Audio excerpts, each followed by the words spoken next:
Shoutout sa mga may pinsan dyan. Nung bata ako, may mga pinsan ako. Nakatira kami dati sa probinsya. Kasama namin doon sila lolo, lola, tsaka mga kamag-anak namin. Alam naman natin, pag may mga pinsan, ayan, puro kalokohan. Kwento ko lang yung nangyari sa akin. Maghapon na, tapos tinawag na kami ni lola. Umuwi na daw kami. At ayun, pumasok na kami sa bahay. That time din, di kami bati. Tapos ako, mapang-asar. Ano mo ginawa ko? Ayun, sar ko pa. Run.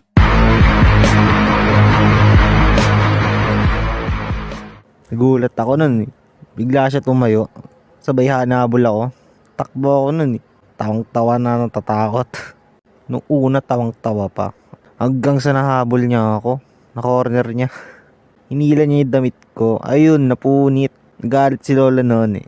Kaya ayun, pag uwi namin, pinadapa kami at pinalo. Nalala ko pa nun reaction namin eh.